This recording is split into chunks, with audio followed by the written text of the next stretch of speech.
माझ्यासाठी खरी लीडरशिप जर म्हणायला गेलं तर एकच sentence, to the people, by the people and for the people, always grounded. वय म्हणजे मॅटर नाही करत, त्याची कीर्ती, त्याचं काम मॅटर करतं, त्याचे विचार मॅटर करतात. भरपूर क्षण असे पण आहेत की जिथे खूप प्रेमाने, विनम्रपणे समजावतात की तुम्ही मराठी शिका किंवा असं बोलण्याचा प्रयत्न करा.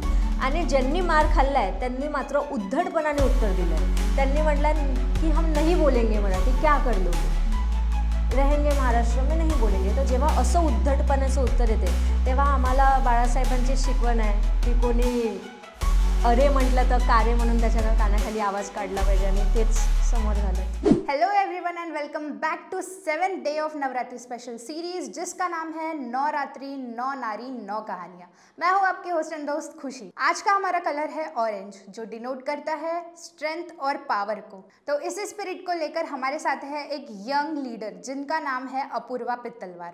तो चलिए बात करते हैं उनसे और जानते हैं उनकी कहानी. अपूर्वा जी, तुमचं खूप खूप स्वागत आहे आमच्या नवरात्री स्पेशल सीरीजमध्ये. नमस्कार.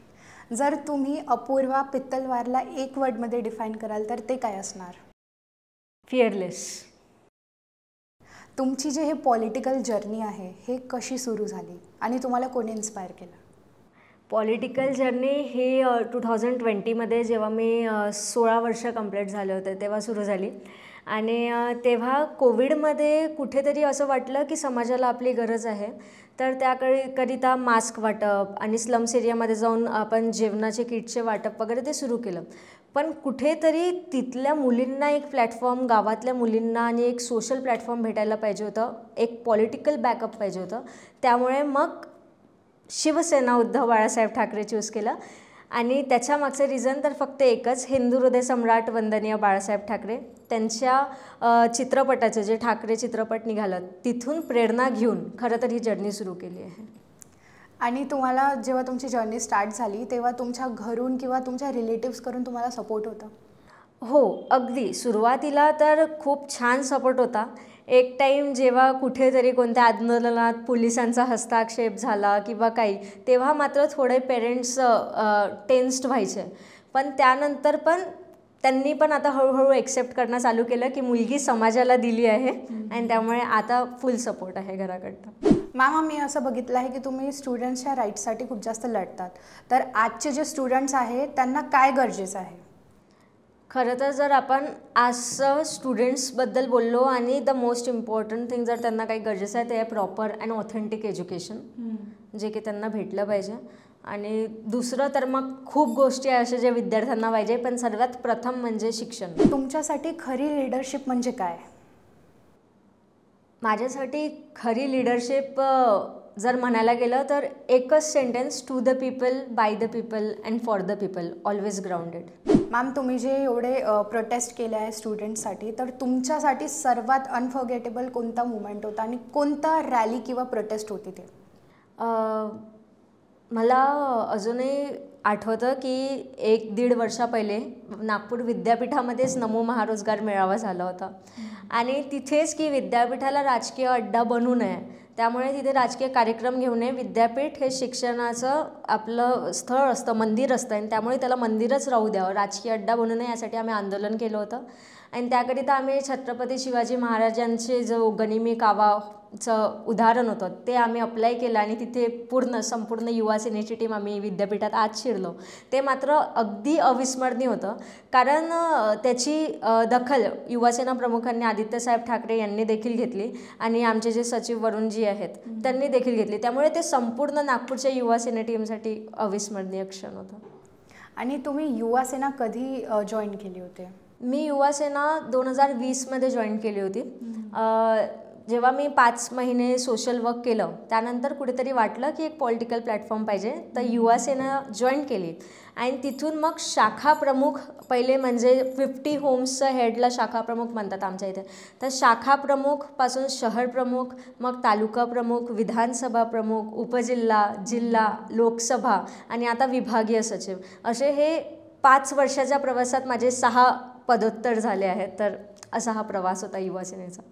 तर मॅम, तुम्हाला कसं फील होते तुम्ही एवढ्या कमी वयात इतकं सगळं काही अचीव केलं आहे?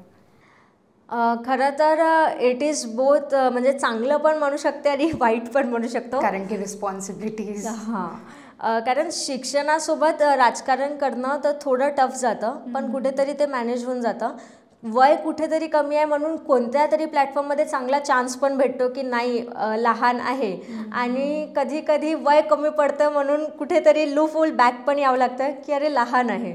तर तो एक जो लहानवाला फॅक्टर आहे तो कुठेतरी बदलायचा आहे. कारण आता मला फक्त एक पिक्चर क्लिअर करायची आहे लोकांमधली, की वय म्हणजे मॅटर नाही करत. त्याची कीर्ती, त्याचं काम मॅटर करतं, त्याचे विचार मॅटर करतात.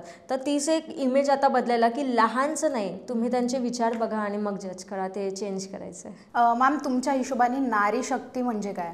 माझ्या हिशोबाने आता नवरात्र सुरू आहे आणि नारी शक्ती म्हणजे त्या सर्व 9 आमतल्या देवीचं रूप, त्याला नारी शक्ती म्हणेल.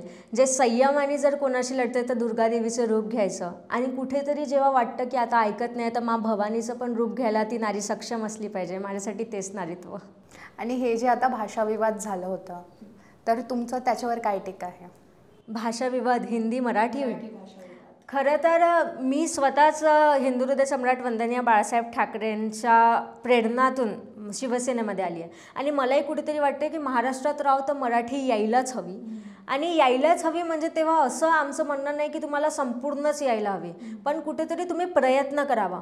आम्ही कोणाला जबरदस्ती करत नाही आहे की तुम्ही मराठीतच बोला, पण कुठेतरी जर आम्ही विचारतोय की तुम्ही जेवले का, तर हाच्या जागेवर हो असं उत्तर आलं पाहिजे. याचीच बस आम्हाला जी भूमिका आपण म्हणतोय की मराठी न बोलल्यावर मारत होते, तर तुम्ही बघाल की असे भरपूर क्षण असे पण आहेत की जिथे खूप प्रेमाने विनम्रपणे समजवतात की तुम्ही मराठी शिका किंवा असं बोलण्याचा प्रयत्न करा.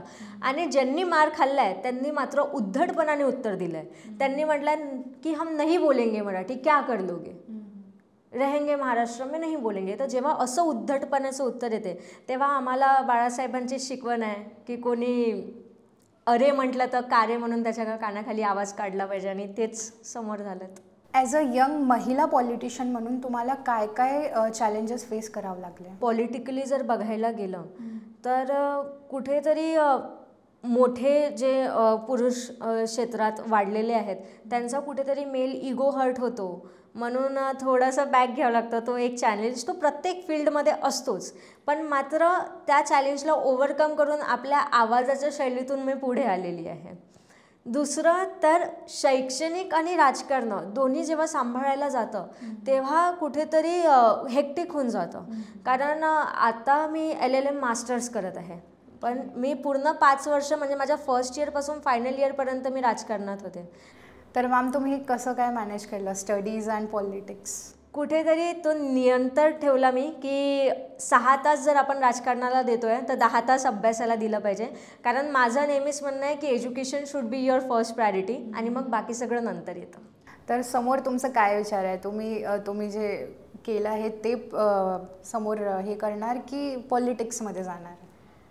आता याच्यावर तर नक्कीच विचारविनिमय चालू आहे. बस टाईमसोबत सगळं बदलत जातं, त्यामुळेच वेट अँड वॉचची भूमिका आहे. आणि मॅम, लास्टली तुम्हाला आजचे जे तरुण आहेत त्यांना एक काय मेसेज द्यायचं आहे? माझे संपूर्ण महाराष्ट्राच्या तरुण पिढीला एकच मेसेज द्यायचा आहे की जरा मोबाईलच्या दुनियेतून बाहेर या, जगात पाय ठेवा, सोशली ॲक्टिव्ह व्हा, आणि आपल्या आजूबाजूला काय चाललं आहे नाही कमीत आजूबाजूला पण आपल्या आईवडिलांशी एकदा अर्धा तास बसून चर्चा करा की ते कसे आहेत. तुमचं खूप खूप धन्यवाद मॅम, आपला टाईम दिल्याबद्दल. खूप खूप धन्यवाद बोलवल्याबद्दल.